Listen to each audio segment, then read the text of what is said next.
Olá, meus irmãos e minhas irmãs. Quero começar essa playlist sobre como estudar a Bíblia. São algumas dicas e regras básicas para a leitura das Escrituras. Algumas dessas dicas eu aprendi com o saudoso pastor Antônio Gilberto, pastor assembleano. Também aprendi com o pastor Russell Shedd. Tem algumas dicas aqui do John Piper. Então nós temos uma coletânea que vai desde pastores reformados a pastores pentecostais e assembleanos.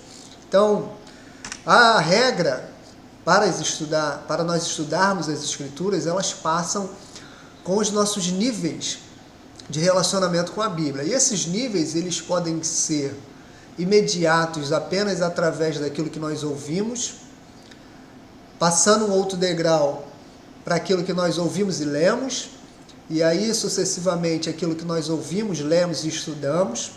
O quarto passo geralmente é a parte da meditação, então a gente ouve, a gente lê, a gente estuda, a gente medita. E a quinta parte, que é a aplicação sobre a nossa regra de fé e prática na nossa vida diária, no nosso modelo ético, moral, nas nossas relações, no nosso comportamento, revelando o reino de Deus e a sua justiça. Então, os níveis de relacionamento com a Bíblia, eles começam a partir daquilo que você ouve, porque a fé vem pelo ouvir, e ela vai terminar, vai desembocar na nossa vivência prática. Então, o Chesterton, ele dizia que eu estou convencido de que o objeto de abrir a mente, como na abertura da boca, é fechá-la novamente em algo sólido, ou seja, a prática da reflexão, do próprio ato da mastigação, como um animal, um boi, por exemplo, e ele está sempre ruminando aquele alimento sólido que ele, dentro do seu pasto, ele obtém. Então, para o Chesterton, a meditação nas Escrituras Sagradas era como esse movimento de você estar sempre ruminando, você estar sempre refletindo.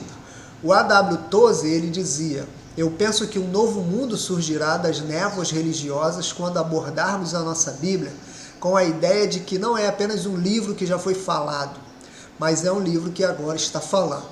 Então, essas dicas, elas partem da perspectiva de que Deus, ele se revela. Então, se ele se revela, como diz o Ariovaldo Ramos, há um jeito certo de se viver. Por isso, a nossa primeira dica é que para você entender as Escrituras Sagradas, você precisa ter um relacionamento com o autor. Você precisa ter intimidade com Deus, um relacionamento pessoal. Afinal, se nós não conhecermos o Deus das Escrituras, nós não poderemos conhecer a Bíblia.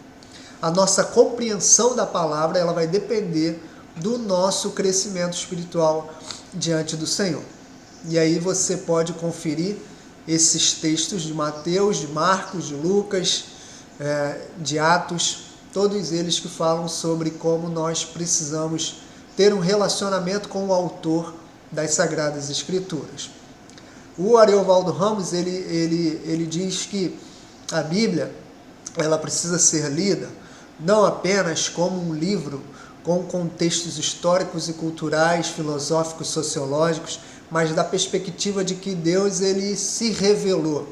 E isso é uma concordância com todos os teólogos históricos, porque afinal de contas, se nós cremos que há um Deus, e esse Deus, ele existe, ele precisa ter decidido se revelar. E a maneira como Deus, ele decide se revelar, boa parte dessa maneira, é através das Escrituras Sagradas. Então, apesar de nós pegarmos várias ferramentas históricas, filosóficas, culturais, desejamos mesmo nos aprofundar na arqueologia e em todas as ciências, nós não podemos abrir mão da primeira dica, e a dica talvez mais importante, de que é o próprio Espírito Santo que vai nos revelar as Sagradas Escrituras. É o relacionamento com o autor, é a intimidade com Deus que vai nos fazer perceber quão bom é esse livro e quão importante é esse livro. Eu lembro de uma história que eu ouvi na Jocum, de que uma mãe estava limpando a sua estante e tinha alguns livros ali naquela estante, e dentre esses livros tinha uma Bíblia. E aí, enquanto ela limpava, a criança pergunta para ela: mãe, de quem é esse livro? E ela diz: é de Deus, é a palavra de Deus. E aí aquela criança, na sua inocência, fala: então por que a gente não devolve, já que a gente não utiliza? Então, nessa simples história, essa lição ela quer nos ensinar de que a Bíblia é a palavra de Deus, a Bíblia é o livro de Deus, é a maneira como ele decidiu se revelar, e nós precisamos estar em constante contato com o livro e também com o autor. Então segue a nossa playlist, curte para dicas práticas e breves sobre como estudar a Bíblia.